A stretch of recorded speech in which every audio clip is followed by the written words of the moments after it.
prova, eu não olhei as notas ainda.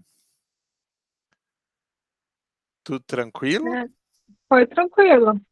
Ah, então tá Teve bom. uma lá dissertativa que eu acertei, mas eu acertei no chutômetro. Eu falei, será que é isso mesmo? Aquela de. Eu sei que a resposta é 93. Eu não Ah, lembro tá. exatamente. Um cálculozinho, né, que tinha.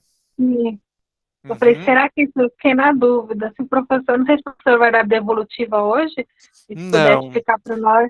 na verdade eu nem lembrava que tinha essa questão na prova. Para mim que era só questão fechada, né? Mas eu não me preparei para hoje, mas eu posso fazer a semana que vem, que daí eu coloco no papel, a gente vai fazendo o cálculo tudo certinho. Pode Uhum. ser? Sim, é só para a gente saber como chegou ali naquele Tá. resultado. Porque agora, até eu procurar isso, até eu encontrar, colocar no papel, colocar aqui, vai demorar bastante. Então, daí eu preparo e deixo tudo pronto aqui para a gente ver a semana que vem. Eu acho que tinha mais uma, pelo menos, de cálculo, não tinha? Agora que você falou. Não era bem o cálculo, tinha aquele Ah, é tinha a lista verdade. lá dos nomes lá, e aí perguntava qual que era o número lá que usar no talco, aí tava o Uhum, lá, aí seria uhum. 10. Nossa, Essa eu sabia. gente, eu nem me lembro mais dessa prova. Eu vou ter que dar uma olhada mesmo. Mas eu vejo essas questões que são abertas, então. Não teve nenhum problema de nenhuma questão, porque às vezes a gente prepara a prova e daí a gente já tem que marcar, né, qual que é a questão que tem que ser certo ou errado, aquela que tem que ser marcada, né? Uhum. É, e às vezes a gente marca e quando vai salvar ela desmarca. Não teve nenhuma que ficou sem correção? Ou de repente teve alguma que ficou. Não, para mim não fez para os colegas. Se não Às vezes ficou para acontece. um. Não, se não ficou para um, não ficou para ninguém. Não, Se já acontecer. aconteceu no bimestre passado, que tinha umas que ela ficou cinzinha em vez de ficar vermelho ou verde, que foi Sim, corrigida, certo ou sim, errada. Ficou sim. cinzinho no passado. Aí eu acho que teve aluno que o deles ficaram normal, não era de todos. Nossa, que estranho. Porque geralmente quando isso acontece quando a gente, né, na hora de fazer a questão, ou esquece de marcar qual que é para ser marcada, ou na hora de salvar ela não salva. Mas daí aparece para todo mundo. Dá o mesmo erro para todo mundo.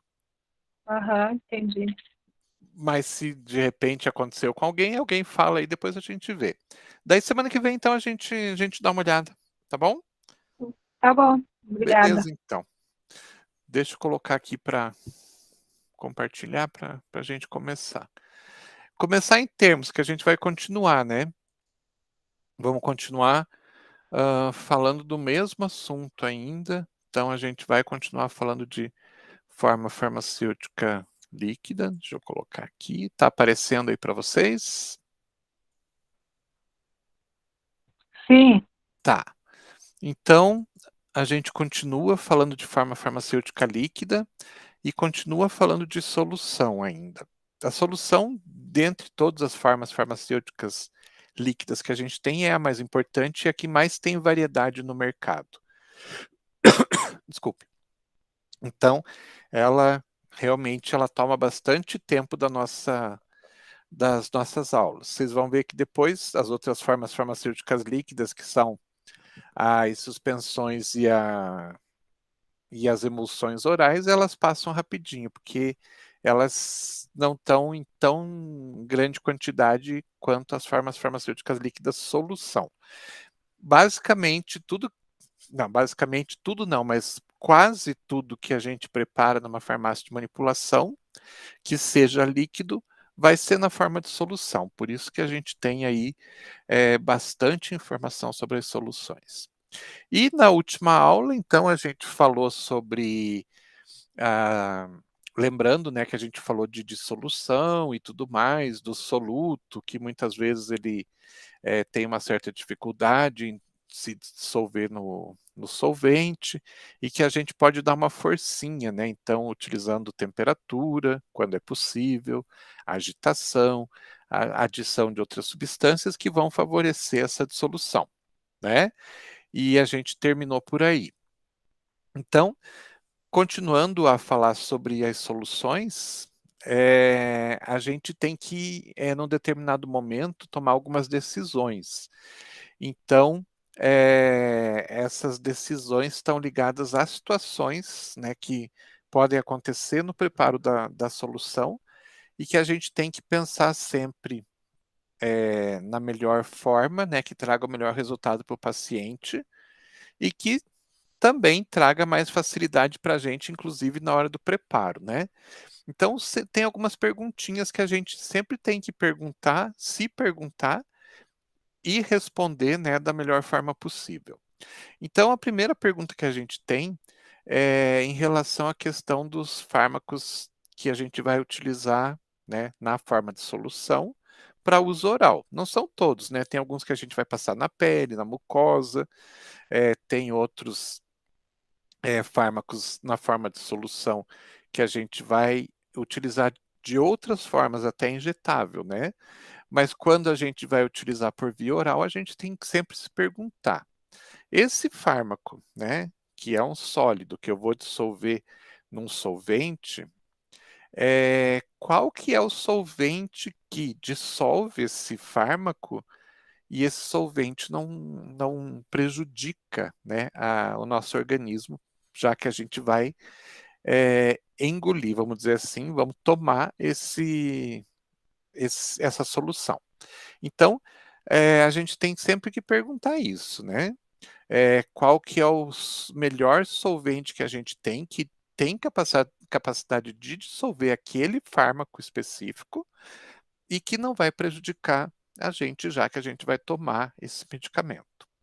Então, essa é a primeira pergunta que a gente vai fazer. Então, vamos imaginar aqui uma situação de um fármaco que ele é solúvel em água e que ele é solúvel em álcool. Qual que vai ser a minha escolha se for um fármaco para uso via oral? Eu vou usar a água ou vou usar o álcool? Obviamente que eu vou usar a água, né? A água não vai trazer prejuízo para a gente. Ah, mas o fármaco dissolve melhor no álcool do que na água.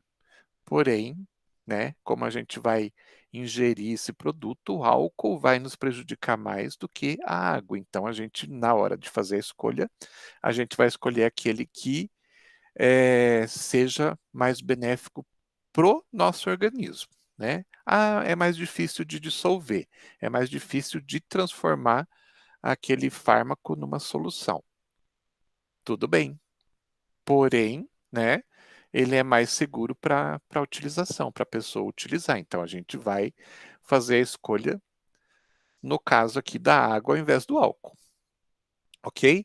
Ah, o meu fármaco só é solúvel em óleo, porque ele é uma substância lipofílica, é um hormônio, e ele só é solúvel em substância oleosa. O que eu vou fazer?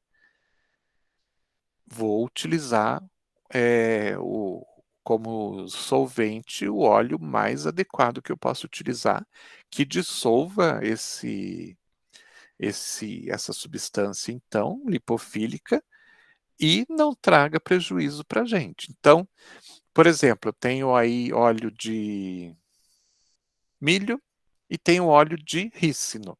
Qual será que é o menos prejudicial para a gente? Vocês têm ideia? Eu penso que é o de milho.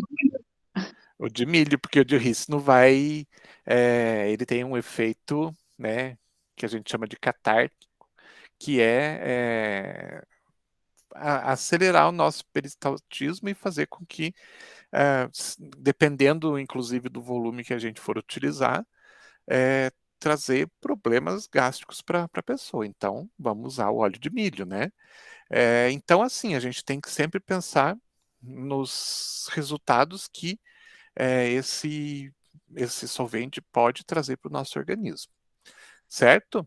Porém, não é só isso que a gente tem que pensar. A gente tem que pensar em outras situações também. Prazo de validade da preparação. O fármaco estável Se ele é instável, a gente vai ter que ver uma outra forma de fazer o preparo dessa solução. Não sei se vocês vão lembrar, mas lá atrás foi falado, né, que um fármaco que ele não é estável frente ao solvente, o que a gente faz? A gente prepara o frasco com o fármaco e prepara o frasco com o solvente e mistura na hora da utilização só, né? Mas e se ele for estável? Como que eu vou determinar o prazo de validade dessa solução que eu vou preparar? Na farmácia de manipulação, a gente não precisa dar aqueles prazos de validade gigantes que existem no medicamento industrializado. Então, se você pegar qualquer medicamento industrializado, independente da forma farmacêutica dele, pelo menos ele vai ter 1 ano de validade. Vai variar aí de 1 ano até 5 anos, conforme o produto, né? Na nossa visão de farmacêutico da manipulação, né, farmacêutico magistral, a gente tem que pensar um pouquinho diferente. Por que os fármacos industrializados têm um prazo de validade grande?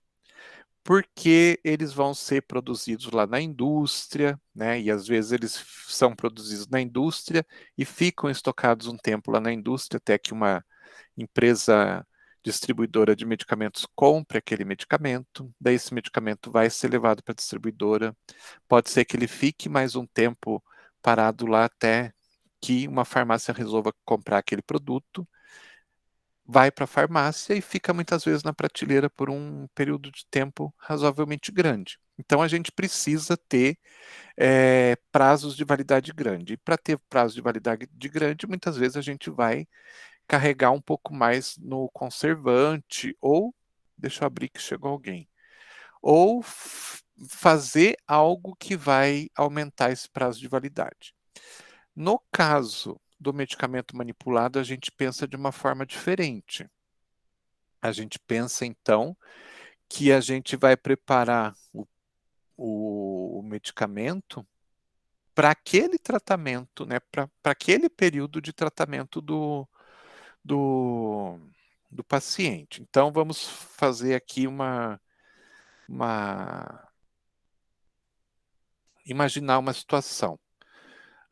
Digamos que um determinado paciente vai tomar um antibiótico, esse antibiótico é estável, então nós preparamos ele lá na farmácia e entregamos ele já pronto, na forma de uma solução a gente entrega pronta essa solução para o paciente.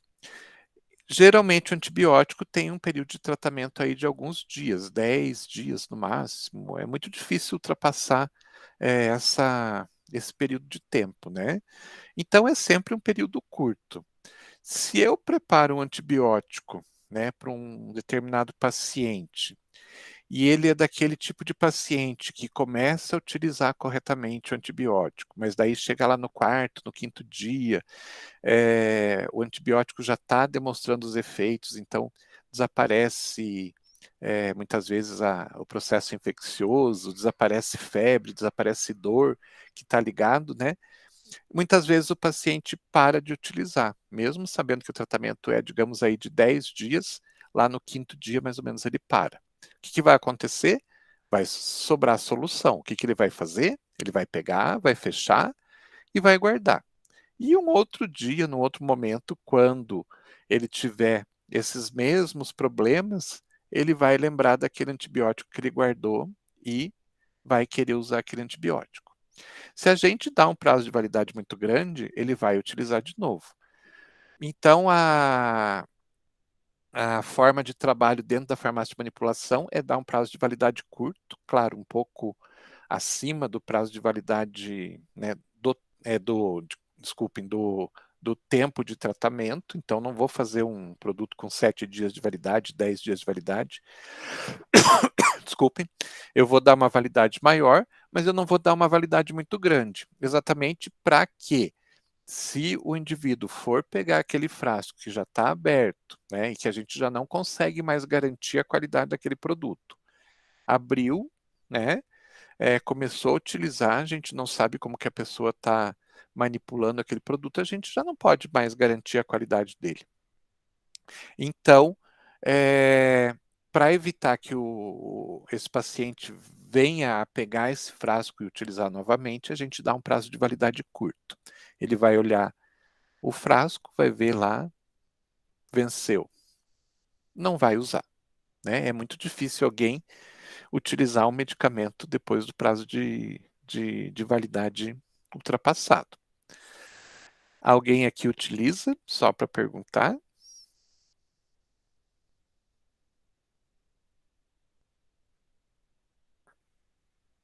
Nunca? Não. Eu utilizo às vezes. É claro, né, quando está ainda dentro de um período curto, né, passou o prazo de validade, né, está ainda num período curto aí, algumas semanas, dependendo do produto até um mês eu uso, porque a gente também sabe, né, que o prazo de validade é uma média, né? Mas claro que a gente não vai falar isso para o paciente. É uma média, isso não quer dizer que terminou o prazo de validade hoje, amanhã não tem mais efeito, né? O efeito vai se perdendo com o passar do tempo. Mas, claro, eu uso mesmo não sendo correto, mas tudo bem. E também não é sempre, não é todo o caso. Professor, Oi, o risco de algum medicamento tornar-se tóxico não tem. tem, Tem? pode acontecer. São Eu casos digo, bem você está vencido. específicos. Oi? É a pergunta, no caso, ali, se ele tiver vencido, né? Isso. Aham. Não, pode ter. Geralmente isso vai acontecer depois de muito tempo, né? Não do dia para a noite, assim. Como, da mesma forma, o efeito ele vai diminuindo com o passar do tempo. Então, assim, por exemplo, um antibiótico, se passou do prazo de validade, eu não tomo, porque de repente pode ser que ele tenha passado daquele limiar, né, daquele limite que indica que se eu tomar aquele medicamento, eu vou estar tomando uma subdose. E ao invés de eu trazer melhorias, eu vou trazer, às vezes, até uma piora, né, do estado da infecção. Mas assim, um analgésico, às vezes, daí já não faz tanto, já não tem tanto problema, né? Mas, claro, alguns casos que precisam de uma, desculpem, uma dose exata, a gente não deve realmente utilizar de jeito nenhum. Pode acontecer de, com o passar do tempo, a substância que está ali dentro, ela ir reagindo com o meio e se transformar numa substância inerte, né, uma substância sem efeito, mas pode sim se transformar numa substância prejudicial. Então a gente tem que tomar cuidado também, né? Passou um ano aí, eu não vou usar de jeito nenhum, mas dependendo do tipo de produto, com um prazo de validade recém-vencido, eu até arrisco a tomar sem problema. Mas não falo para ninguém, só estou falando para vocês que são farmacêuticos, para que vocês realmente entendam que não é assim, porque muitas vezes as pessoas pensam assim, né? Venceu hoje, então amanhã já não faz mais efeito. Não é bem assim, tá? O vencimento hoje é uma média que é feita de prazo de validade, tá? Mas lá na farmácia de manipulação, a gente vai diminuir ao máximo possível esse prazo de validade, exatamente para que as pessoas não utilizem o produto vencido, tá? Então, elas não guardem, não armazenem esse produto para, de repente, utilizar num outro momento. Aí vocês podem perguntar, mas como que eu estabeleço esse prazo de validade? Então, tem cálculos que a gente pode fazer e também hoje a gente tem algumas literaturas que já trazem até tabela, né? Tipo, para tal tipo de produto, o prazo de validade recomendado é tal, para tal produto é tal. Então, tem até na literatura mesmo alguns livros que já trazem essas tabelas mostrando para a gente, então, facilitando a vida da gente, então, passando esses valores de validade. Tá? Então, vocês não precisam se preocupar se de repente um dia vocês forem trabalhar numa farmácia de manipulação, que isso é fácil de se encontrar. Então, existem cálculos se for necessário, mas a gente tem essa forma mais fácil que é buscar na própria literatura. Tá certo? Eu tirei... O que aconteceu aqui? Voltou. Tranquilo? Então, o prazo de validade a gente tem que estabelecer, né?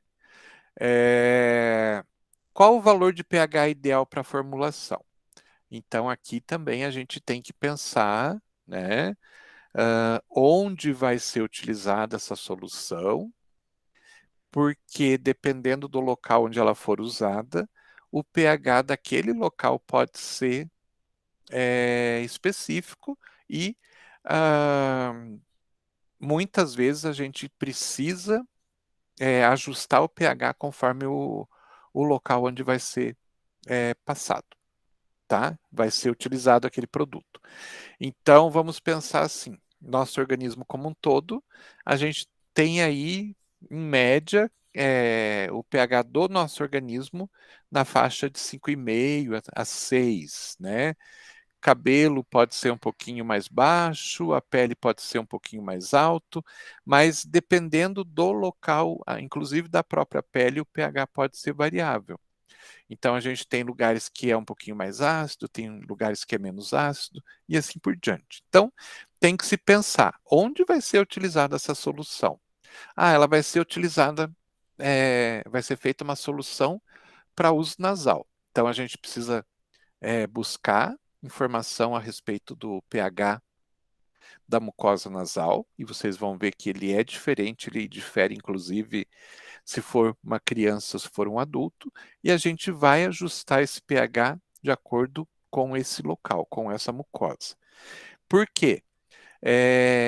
Mais especificamente na mucosa nasal, se eu tiver um produto muito ácido, ele vai trazer algumas consequências para a nossa mucosa. Se eu tiver um produto muito alcalino, ele vai trazer outras consequências. Então, eu tenho que ajustar o meu produto de acordo com o pH da mucosa nasal, tá? Então, se vocês utilizarem um produto de uso nasal e vocês sentirem que o produto ardeu, é porque ele não foi ajustado o pH certinho, né? Então, o pH está diferente do pH da mucosa nasal e a gente sente uma ardência. Se vocês utilizarem um produto e vocês recém utilizarem e sentir que começa a escorrer o nariz, não é por causa do líquido que você colocou dentro do nariz, é por causa do pH. É consequência do pH que o teu nariz começa a escorrer. Ao contrário, se você utiliza um produto e o teu nariz seca, mas não é que ele seca dos descongestionantes nasais, é uma secura intensa, é porque o pH também não está corretamente ajustado, tá? Então isso aqui é só o exemplo de um local, né? Mas dependendo do local onde for utilizado a solução que a gente for preparar, a gente precisa verificar o pH do local e verificar se deve ajustar o pH da solução para aquele mesmo pH do local onde vai ser utilizado. Às vezes não precisa, tá? Por exemplo, pH da pele entre 5,5 e 6. Se eu for fazer uma solução, deixa eu pensar aqui, uma solução tipo solução, uma solução de iodo, uma tintura de iodo, que é só para passar na superfície da pele, para proteção, tudo mais. Precisa ajustar o pH? Acho que não. Por quê? Porque você vai utilizar numa pequena área, e a ação daquela substância ali talvez dependa um pouquinho do pH. Vou utilizar uma outra, um exemplo que a gente vai até ver. Solução de um antibiótico, solução de clindamicina. Essa eu vou precisar ajustar o pH para que eu tenha o melhor efeito possível do antibiótico. Muito bem. Se eu for fazer uma solução de ácido glicólico, por exemplo, para fazer um efeito esfoliante, eu vou ajustar o pH? Não, porque o efeito esfoliante está ligado exatamente ao pH ácido daquela solução que eu preparei. Se eu ajusto o pH para o pH da pele, o que vai acontecer? Aquele ácido, né, que faria o efeito de esfoliar, retirar as células superficiais mortas da minha pele, aquele ácido vai estar neutralizado, então ele não vai fazer esse efeito e eu vou passar uma solução que não vai fazer efeito nenhum. Então, assim, esse ajuste de pH vai depender de cada preparação, né? Às vezes você precisa ajustar para utilizar em uma determinada parte do organismo, às vezes você não deve ajustar, você tem que deixar dentro daquele pH normal da preparação, exatamente para ele poder fazer o efeito. Parece complicado, tipo, meu Deus, como é que eu vou saber para cada solução, né, se tem que ajustar, se não tem, qual que vai ser o pH e tudo mais. Mas não é difícil, não. No dia a dia a gente vai acostumando com isso. Outra questão, qual o conservante mais adequado? Então a gente tem, por exemplo, conservantes no mercado que só conservam substâncias que estão dentro de líquidos aquosos. Então, se eu tenho substâncias que dissolveram na água, eu coloco esse conservante e eu consigo conservar tudo que está ali dentro.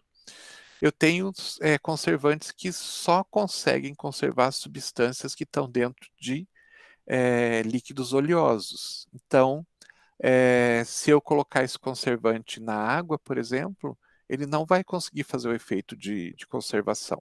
Por quê? Porque ele só age em líquidos oleosos.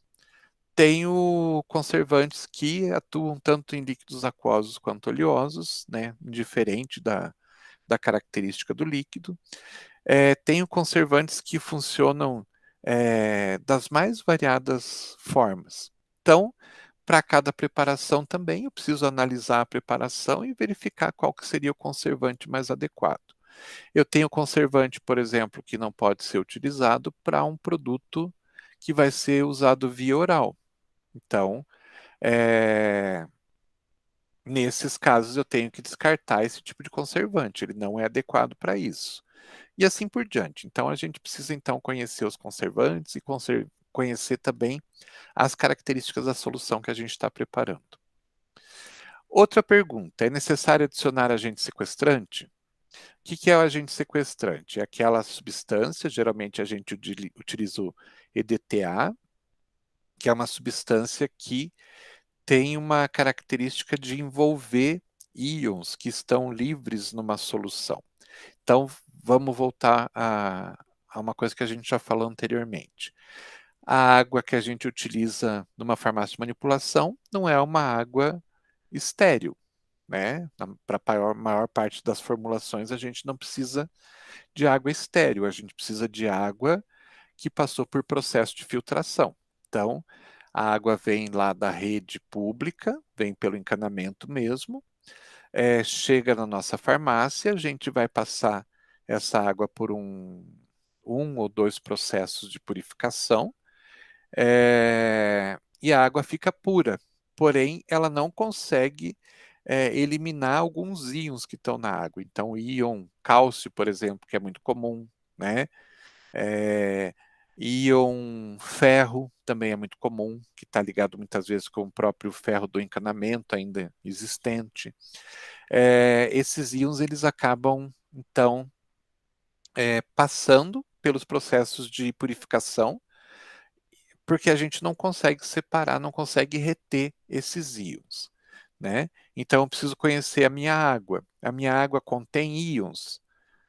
Ah, não sei, como é que eu vou saber?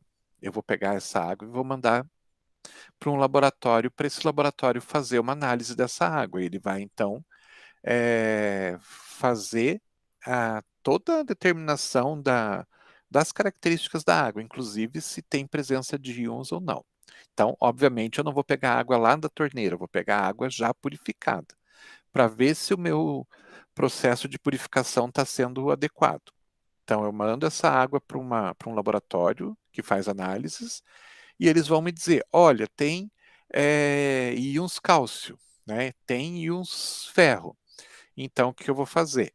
Eu vou precisar usar uma substância que a gente chama de sequestrante, porque essa substância, como eu comentei, geralmente é o EDTA, ela tem a capacidade de envolver esses íons e imobilizar esses íons.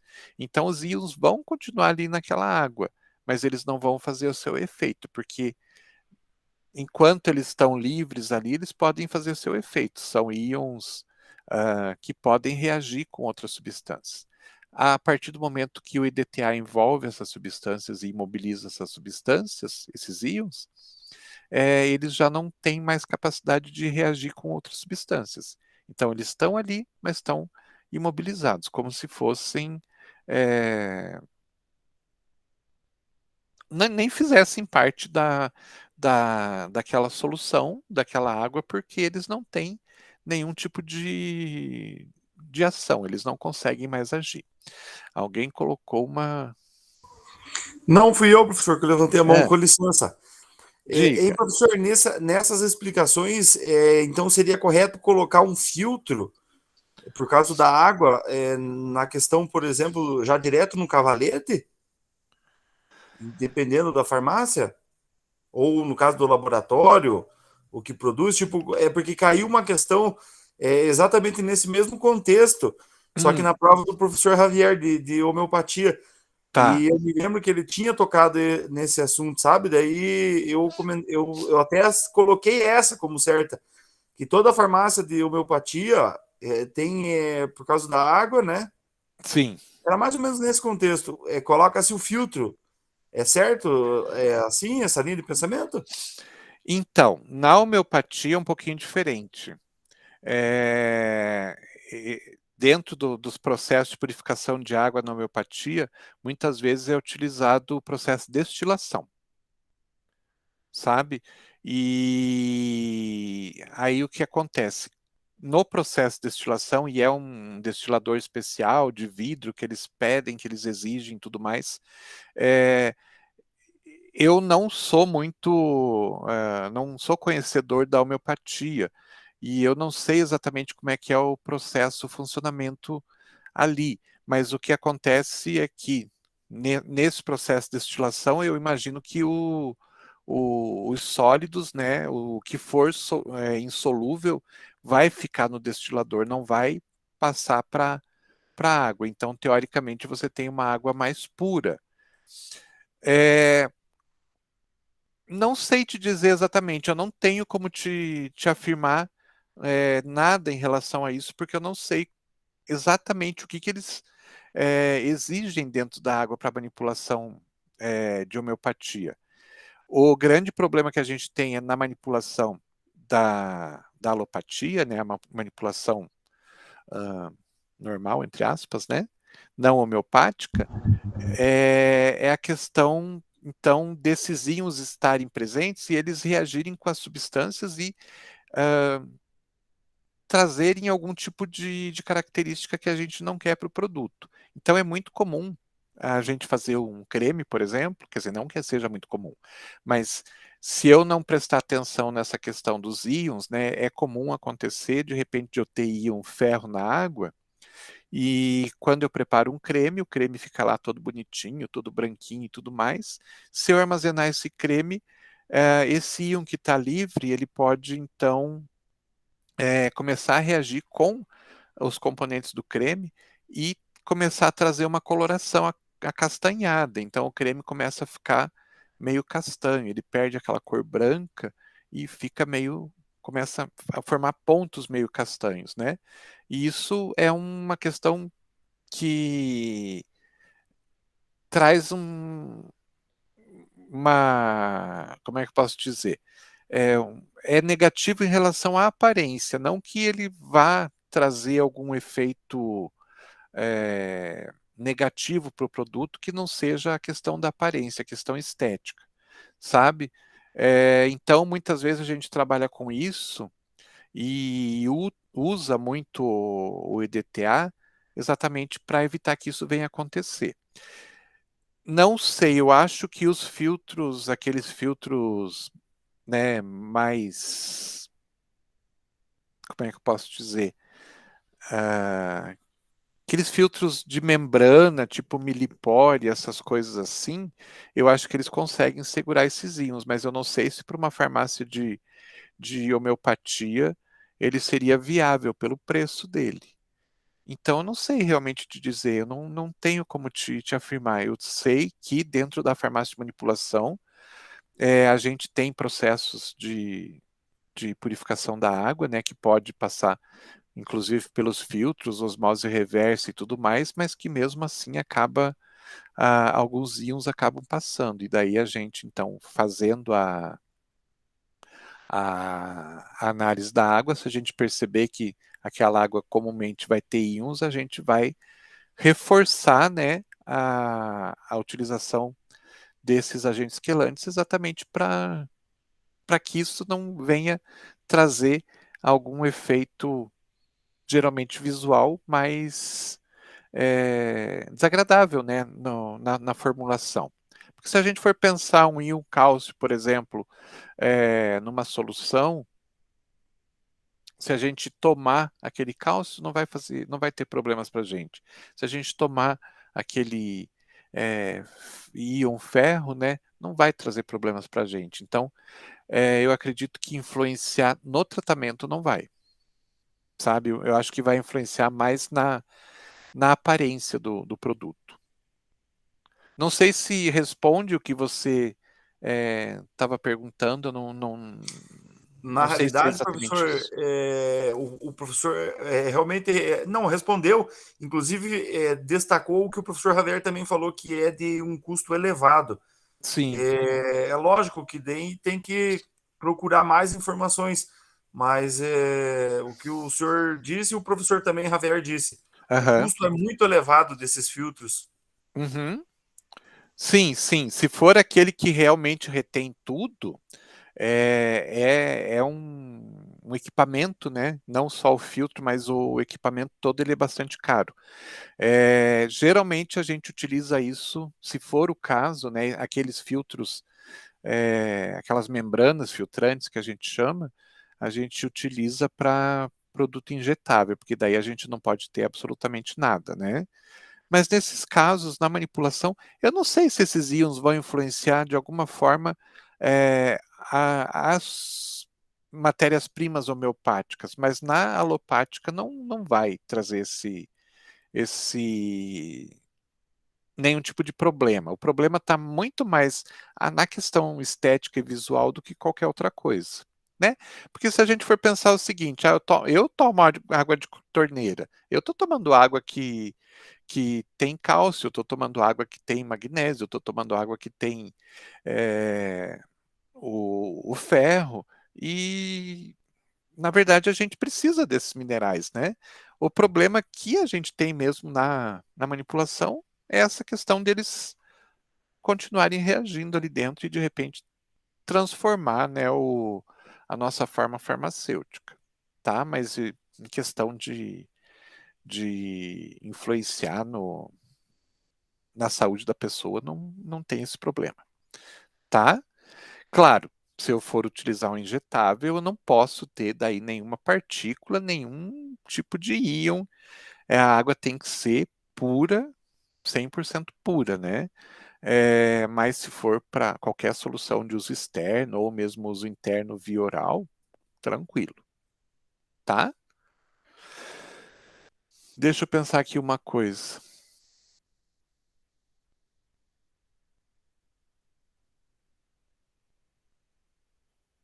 Eu particularmente acho que esses íons não vão influenciar em qualquer matéria-prima da homeopatia, tá? A única coisa que eu vejo de um pouco diferente nos laboratórios de homeopatia em relação aos laboratórios de alopatia é que realmente eles dão preferência para usar o destilador de vidro. Tem lá toda a explicação do porquê do destilador de vidro ser melhor para homeopatia, mas de resto é tudo igual. Então o processo de purificação da água está ligado geralmente com esse destilador, de preferência de vidro. Pelo que eu entendo, que eu não entendo muito. Tá legal? Vamos voltar lá? Valeu, professor. Obrigado. Nada, imagina. Então, esse agente sequestrante é bastante importante para que ele não fique lá, né? Se eu tenho íons dispersos ali naquela solução, para que ele não fique lá, de repente, trazendo cor, mudando um pouco a característica daquela solução que eu estou fazendo, né? E daí, se eu conheço a minha água, eu sei se vai ser necessário sempre utilizar esse sequestrante ou não. E outra coisa que é bastante importante é qual o edulcorante e aroma mais adequado para a minha solução. Edulcorante são substâncias que vão dar o sabor adocicado, né? E o aroma é que vai dar aquele sabor característico. São dois tipos de substância que são bastante... Alguém levantou a mão de novo? A Filomena está perguntando se o agente sequestrante é o EDTA. É o EDTA, isso mesmo. Ele mesmo. Respondido? Sim, obrigada. Sim, Beleza. obrigado. Tá certo, então. Então, voltando aqui ao edulcorante e ao aroma, né? Eles vão muitas vezes ser necessários para que o paciente tenha uma adesão melhor ao tratamento, né? Então, vou dar alguns exemplos aqui. Tem substâncias que são extremamente ruins para serem utilizadas. E quando a gente coloca um agente edulcorante que dá um sabor um pouquinho mais adocicado, ela passa de muito ruim para menos ruim. Então, isso já facilita um pouco a adesão do paciente. E a gente tem algumas substâncias que a gente prepara na forma de solução, que elas têm características que são um pouco desagradáveis e que muitas vezes com a adição de um aroma, então algo que dê um sabor característico, a gente vai conseguir minimizar ou até esconder aquele sabor mais desagradável. Vou dar um exemplo para vocês. Digamos que eu vá fazer uma solução aí de ácido cítrico. Uma solução com bastante ácido cítrico. E eu vou tomar essa solução. Tá? É um exemplo assim que não existe, tá? Mas digamos que. Então, vou tomar essa solução de ácido cítrico. Vocês estão me vendo aqui na câmera, né? Sabem aquela sensação de uma substância muito ácida, aquela sensação esquisita que dá nessa parte aqui do nosso rosto? Sim. Sim? Então, o ácido cítrico numa solução ele pode dar essa sensação ruim. E muitas vezes, muita gente não gosta muito dessa sensação, né? E de repente, se precisa tomar uma solução que tem essa característica, a pessoa toma uma vez, sente aquilo, toma uma segunda vez, sente aquilo de novo. Na terceira vez, ela já vai ficar um pouquinho receosa de tomar, porque ela não gosta, né? Mas se a gente pegar essa solução, colocar um pouco de uma substância edulcorante, que dê um sabor um pouquinho mais adocicado. E colocar um aroma que seja adequado para mascarar um pouco essa acidez excessiva, a pessoa toma tranquilamente.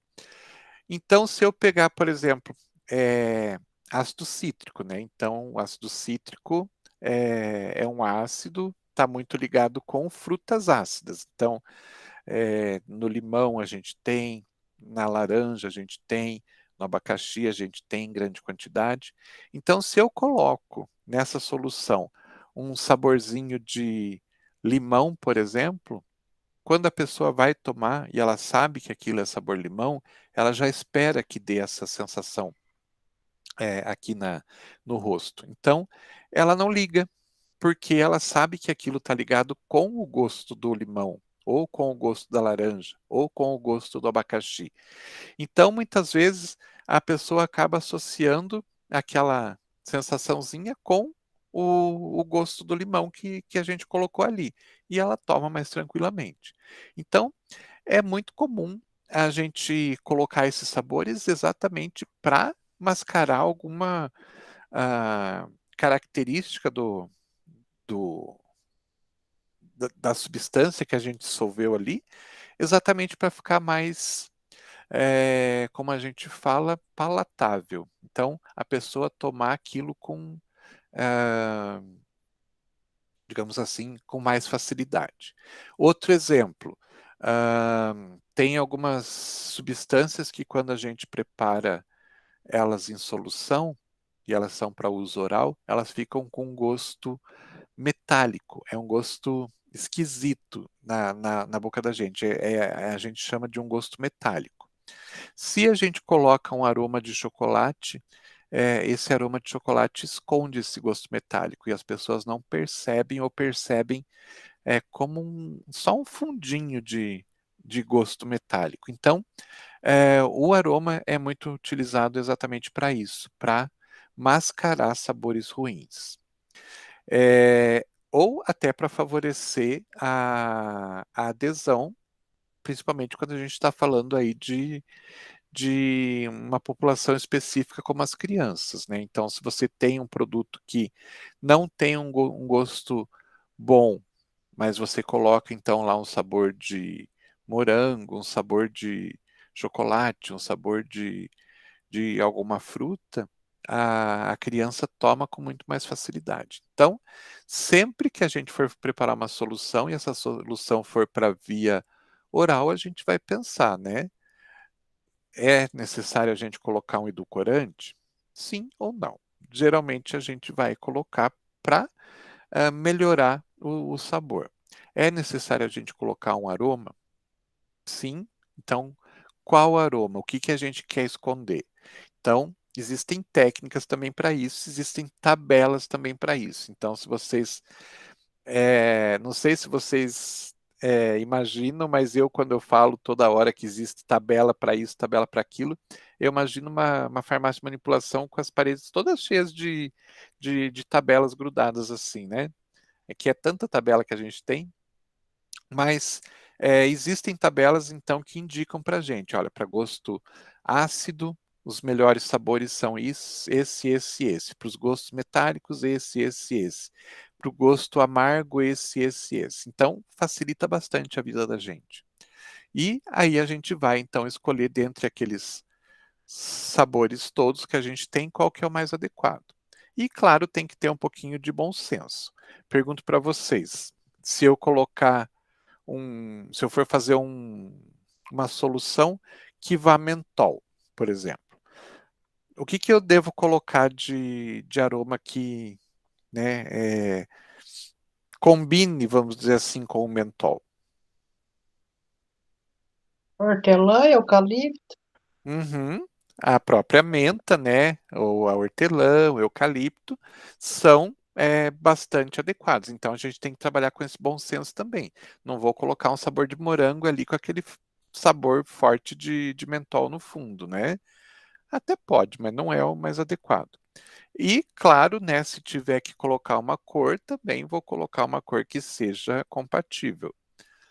Nesse caso, um azul ou um verde seriam os mais adequados.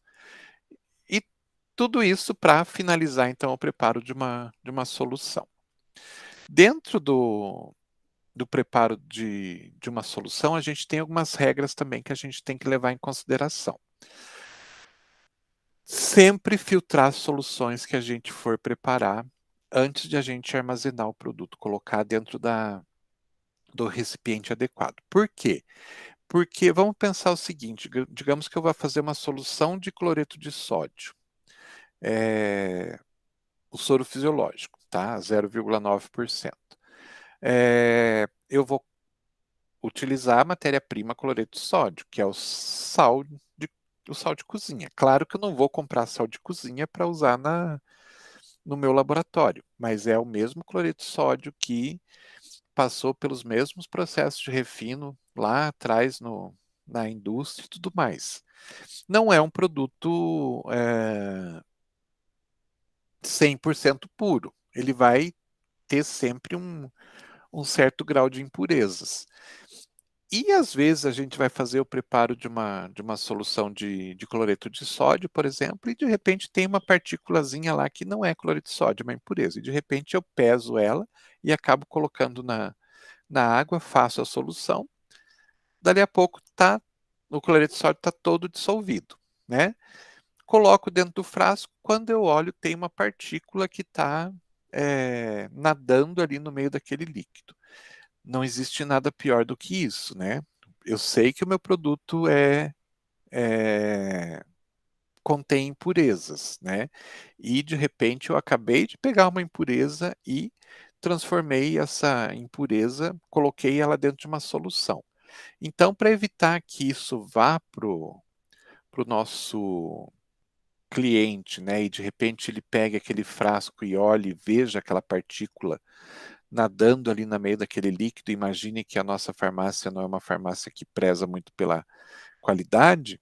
A gente deve, então, para evitar que isso venha acontecer, sempre filtrar as soluções que a gente vai fazer. Super simples. Então, faço o preparo normal da minha solução, coloco lá um algodão num funil de vidro e passo essa solução pelo algodão. Qualquer partícula que tiver vai ficar ali no algodão. Recebo o líquido já dentro do meu frasco. Tenho minha solução sem partículas, sem partícula nenhuma no seu meio. Então, uma coisa super simples de fazer e a gente deve sempre fazer, porque praticamente nada que a gente utiliza é 100% de pureza. Escolher sempre o solvente no qual o fármaco seja mais solúvel e estável. Então, eu vou escolher aquele que né, seja, obviamente, a gente já viu lá do solvente anteriormente, né? Então, eu vou escolher aquele que seja o melhor para o meu organismo, né? Para o organismo da pessoa que vai utilizar. Depois, num segundo momento, eu vou escolher, né, se eu tenho várias opções, vou escolher aquelas que posso utilizar sem problema nenhum, que não vai afetar o organismo da pessoa que vai utilizar. E em um segundo momento eu vou verificar qual daqueles, né, que restaram da minha escolha seria o solvente que o fármaco é mais solúvel. Eu vou escolher esse, então, porque eu quero que ele solubilize também com facilidade. Não quero ficar lá tendo que agitar, aquecer e tudo mais. Então, faço essas escolhas sempre que for necessário. Tenho vários solventes que eu posso dissolver um determinado fármaco. Então, primeiro vamos ver qual que é aquele que não vai trazer problemas para o organismo. Separo aqueles que não vão trazer o problema para o organismo. E desses eu vou pegar aquele que é o mais solúvel, que solubiliza com mais facilidade o fármaco. Se for necessário, e muitas vezes é necessário, eu vou utilizar uma substância que nós chamamos de co-solventes. Vou dar um exemplo aqui para vocês. Falei do mentol, né? O mentol ele não se dissolve com facilidade na água, mas ele se dissolve com facilidade no álcool. Então, quando eu vou fazer uma solução aquosa, né, que é a base de água, o solvente é a água, e eu preciso colocar mentol, o que eu faço? Se eu pegar esse mentol e colocar ele diretamente na água, ele não vai dissolver. E vai ficar lá o cristal do mentol no meu líquido, na minha água. Então, o que eu faço? Eu pego esse mentol, dissolvo ele em um pouquinho de álcool, né? E por que o álcool? Porque o álcool dissolve o mentol e, ao mesmo tempo, o álcool é solúvel na água. Então, o que eu faço? Pego o meu mentol, dissolvo num pouquinho de álcool. Quando ele está totalmente dissolvido, aí eu jogo esse álcool na minha água. E daí, o mentol que não se incorporava na água acabou por se incorporar nesse momento. Certo? Então, os cosolventes, eles ajudam a solubilizar substâncias que não são naturalmente solúveis naquele meu maior solvente. Então, às vezes vocês vão encontrar situações em que o seu solvente principal é a água, porém você tem lá uma substância que você precisa dissolver ali dentro da água, que não dissolve na água, mas dissolve no álcool. Então, você vai dissolver essa substância no álcool. Daí você tem uma outra substância que não dissolve na água, mas dissolve na glicerina, por exemplo. Então, se dissolve na glicerina. Você tem uma outra substância que não dissolve na água, mas dissolve no propileno glicol. Então, você vai lá e dissolve ela no propileno glicol. Sendo que cada um desses solventes que eu falei, álcool, glicerina, propileno glicol, todos são solúveis na água.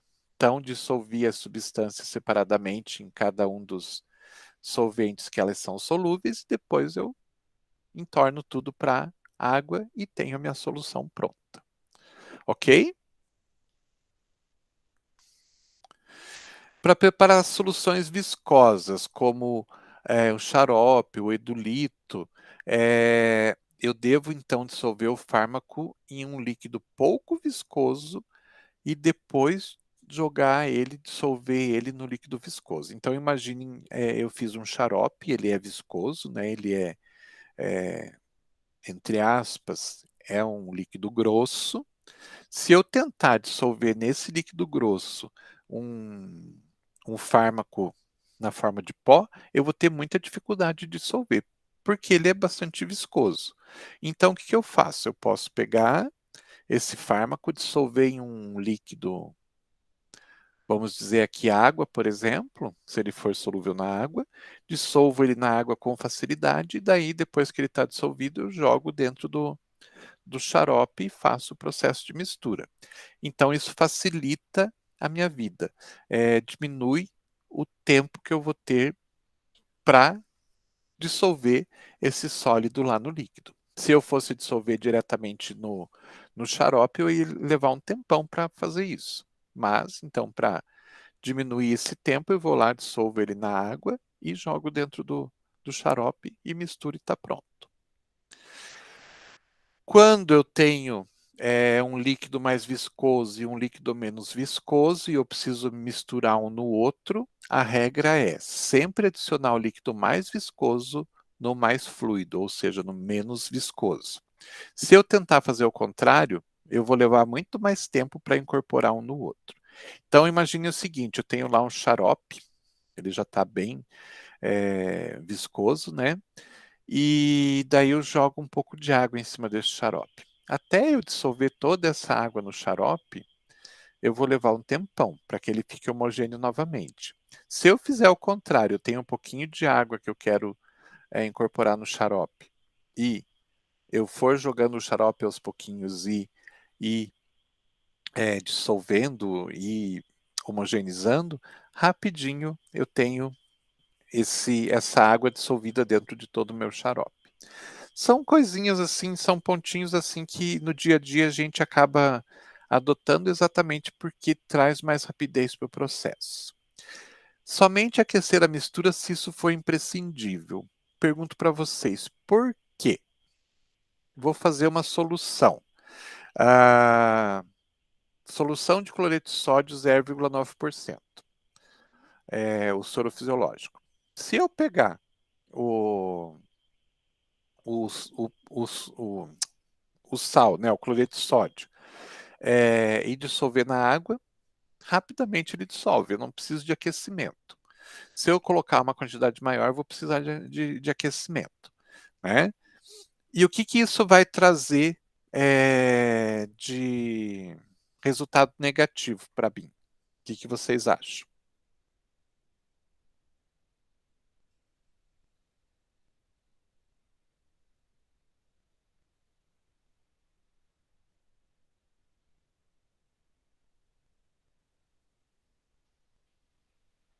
Nada? Não conseguem imaginar nada?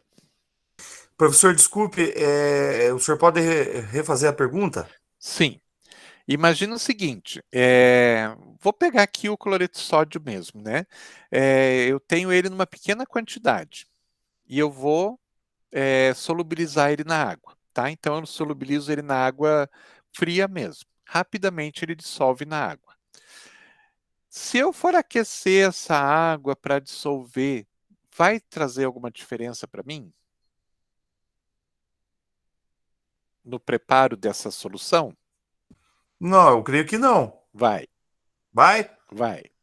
Ah, por isso que nós estamos aqui para aprender. Aí eu pergunto para vocês, o que vai me trazer de complicação?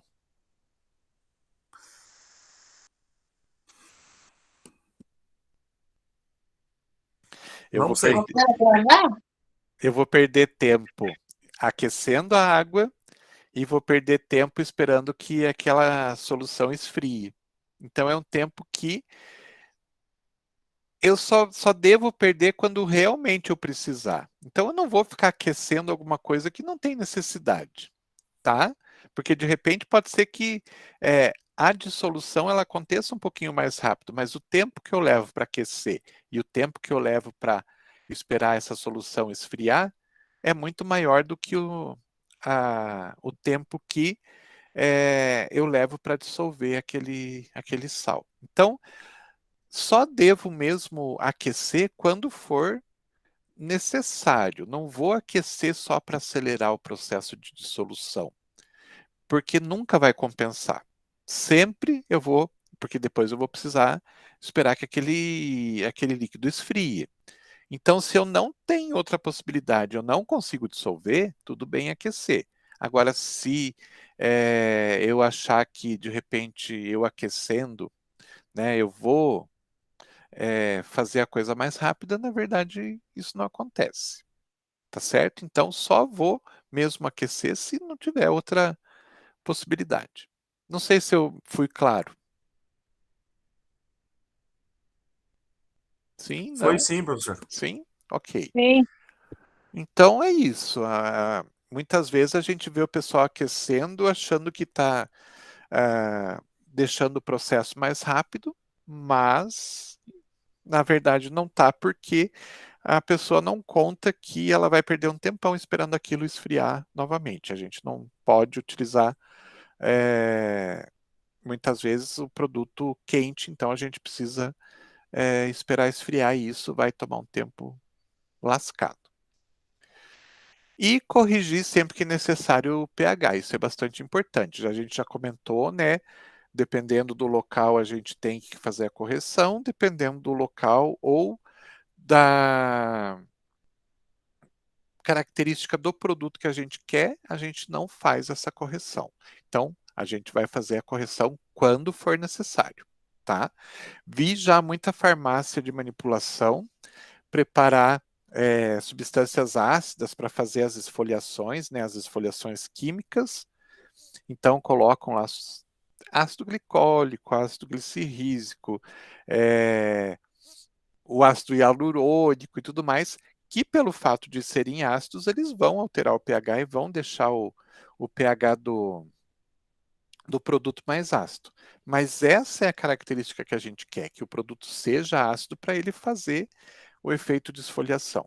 Daí eu já vi farmácias então preparando o produto e daí puxando o pH para o pH da pele. Ou seja, não está fazendo o efeito esfoliativo que seria necessário. Então, Só se corrige o pH quando realmente é necessário também. Que mais? Geralmente utiliza-se água, glicerina, propileno glicol e óleos como veículo. Então, é importante que vocês entendam que na gama gigantesca de líquidos que a gente tem aí, universo gigantesco de líquidos que a gente tem, basicamente, no final das contas, a gente vai utilizar água, glicerina, propileno glicol, o álcool, que não está colocado aí, e óleo como os agentes solventes. Então, não, em alguns casos, a gente não consegue utilizar uma dessas substâncias, mas de uma forma geral, são essas as substâncias que a gente vai trabalhar. Quando a gente utiliza somente água como veículo, a gente aconselha muitas vezes que se adicione uma substância espessante, uma metilcelulose, carboximetilcelulose, por exemplo, para deixar o produto um pouquinho mais viscoso. Por quê? Vou pedir para vocês imaginarem uma situação. Imaginem um líquido, né, uma solução, que você precisa, então tá num frasquinho de vidro, daqueles frasquinhos de xarope. Deixa eu pegar um exemplo aqui. Consegue enxergar aqui? Sim. Sim? Um frasquinho normal, tá? E eu preciso fazer uma medição de volume, né? Então, às vezes, eu tenho aqueles copinhos, né, com medição de volume, ou eu vou utilizar uma colher. Se eu tenho um líquido que não tem viscosidade nenhuma, quando eu faço o processo de virar aqui para fazer a medida, né, para medir o líquido que está aqui dentro, ele cai com uma facilidade muito grande. E às vezes a gente acaba, né, virando um pouquinho mais e a gente não consegue controlar direito a medida. Ó, tá quase caindo aqui. Essa medida é exatamente por isso, porque o líquido é muito, digamos assim, muito líquido, né? Ele não tem nenhuma viscosidade. Agora, quando a gente tem um líquido que é mais grosso, né, mais viscoso, a gente consegue controlar melhor. Então, geralmente é interessante que a gente, sempre que for possível, obviamente, né, e a gente precisar trabalhar com essa questão de medidas e tudo mais, a gente colocar alguma substância que deixe aquele líquido um pouquinho mais viscoso e ele fique mais fácil de a gente manejar, então. Que mais? Às vezes a gente vai ter uma solução que a gente acabou de preparar e no momento de a gente colocar lá o flavorizante, a substância que vai dar o sabor, a gente acabou colocando um pouquinho demais, ou esse flavorizante pode conter alguma substância oleosa na sua composição, e eu estou utilizando uma solução à base de água, e pode acontecer, de repente, quando eu colocar esse flavorizante, eu ter uma turvação daquele líquido. O líquido estava totalmente transparente, coloquei o flavorizante, ele turvou um pouquinho. Não é legal, né? Não é legal você entregar um produto que não é totalmente transparente, totalmente cristalino, né? E entregar uma coisa turva. Então, o que a gente faz? A gente pode tirar essa turvação passando essa solução por um processo de retirada desse excesso de flavorizante.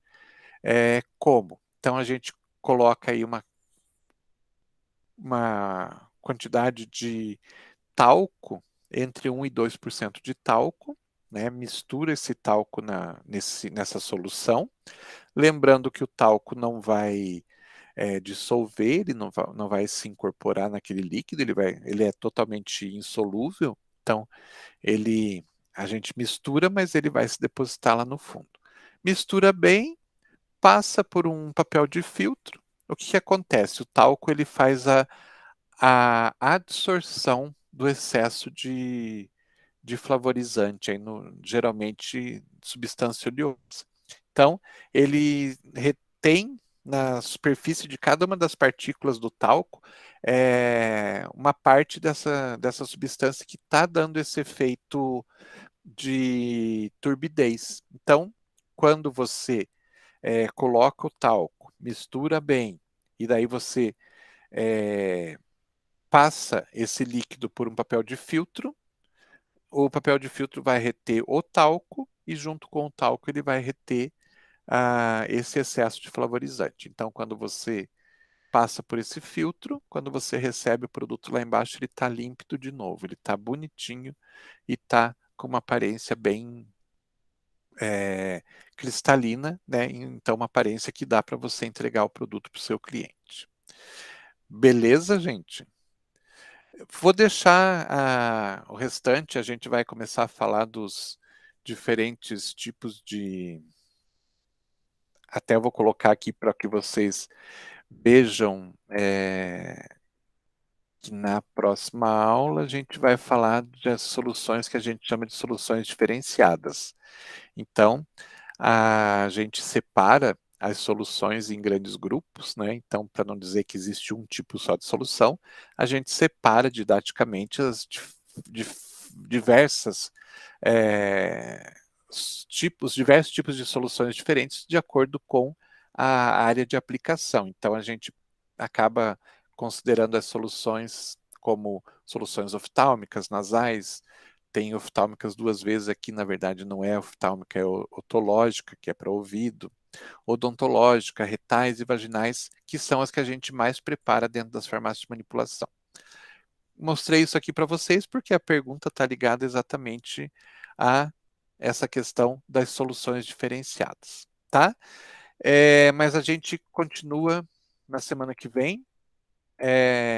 Mais algumas aulas aí a gente vai falar de soluções até a gente passar para outra forma farmacêutica. Dúvidas, perguntas? Só uma colocação, professor, na 11ª semana, que eu acredito que seja a que nós estejamos, não tem nada lá, professor, nem aula, nem chamada, nada. Sério? Positivo.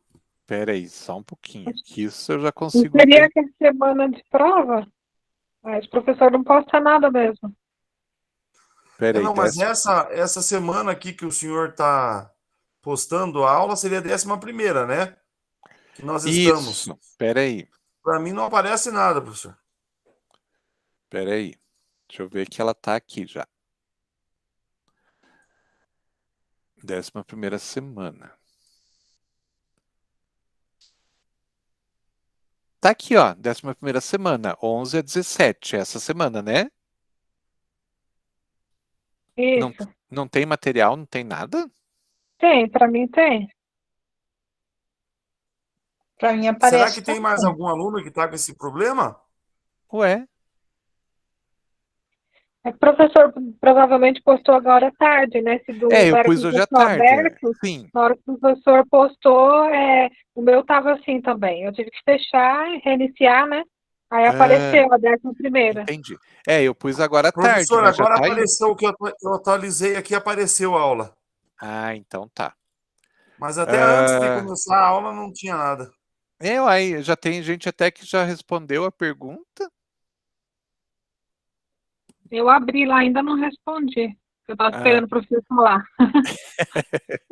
Então, na verdade, era para a gente já começar a ver essas soluções diferenciadas hoje, né? Por isso que a pergunta está ligada a isso.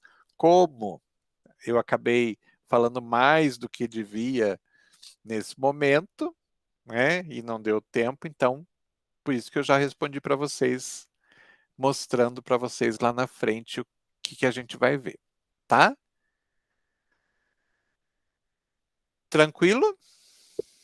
Tranquilo. Ô, professor, voltando ali no pH que o professor falou, nasal, né? No caso, o sorinho nasal. Tá. E os bebês que para fazer aquela limpeza da secreção, ele tem que estar regulado ali o pH ou não? Porque tem que fazer alguma coisa, né? Ou tem que escorrer o narizinho dele, ou o próprio líquido que vai fazer a limpeza da secreção? Não, na verdade é o próprio líquido. O escorrer o nariz é um problema de pH que não está bem ajustado, tá? Então, não é um efeito que a gente quer, né? Se você quer, por exemplo, fazer esse processo de limpeza, você vai utilizar o produto, o líquido, e esse líquido vai fazer a limpeza. Quando você utiliza um produto para o nariz para outro motivo, você não quer que teu nariz escorra, tá? Então, quando você utiliza, por exemplo, sei lá, uma gota nasal qualquer, que não seja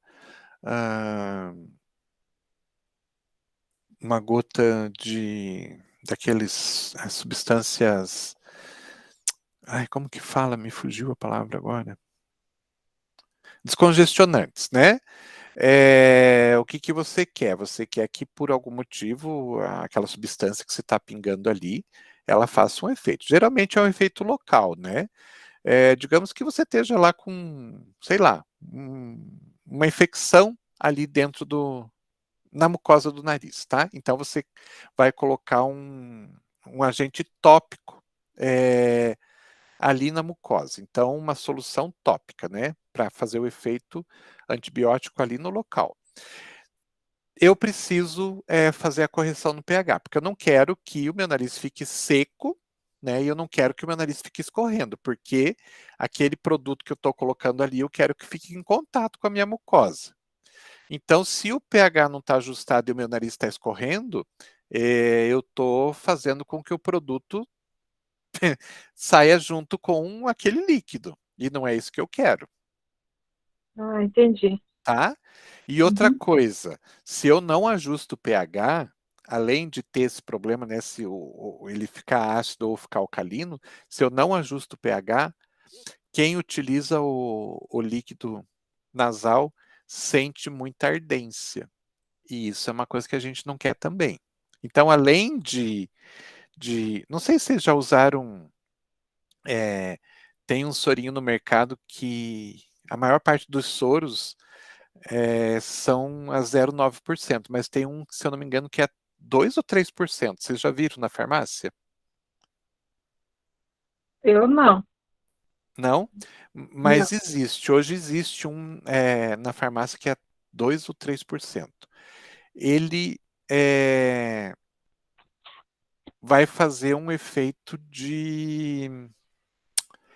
vai trazer ardência para o nariz, porque o pH e a concentração de sal está muito grande. E é que eu não queria adiantar muito essa questão, porque a gente vai voltar a falar sobre isso, tá? Mas assim, a gente não utiliza esse pH ácido ou pH alcalino para trazer ou efeito de ressecamento ou efeito de escorrer. A gente vai ajustar sempre, tá? Então, quando acontece isso, é porque o produto não foi bem feito ou não foi bem finalizado. Tá certo? Porque junto com essas situações do nariz escorrer ou o nariz ficar extremamente ressecado, vai vir a ardência. E a ardência não é um resultado que a gente quer. Tá? Ok, obrigada. Não sei se eu respondi bem o que você... Respondi, respondeu. Então tá. Perfeito. A gente vai voltar a falar mais sobre isso na próxima aula. Tá bom? Não quero dar muito spoiler aí para não perder a graça também. Tá bom? Muito obrigada, professor. Nada. Parabéns pelo seu dia. Muito obrigado. Hoje. Muito obrigado. Obrigada por tudo. A gente só tá aqui porque tem vocês também, então tem que agradecer também a vocês, né? Se não fosse vocês, a gente não existia como profissional. Beleza? Então, bom final de semana para vocês. Aproveite essa chuvinha que tá boa para ficar em casa. É verdade. E boa noite, até a semana que vem. Boa noite. Tchau, tchau. Boa noite, pessoal. Boa noite. Boa noite.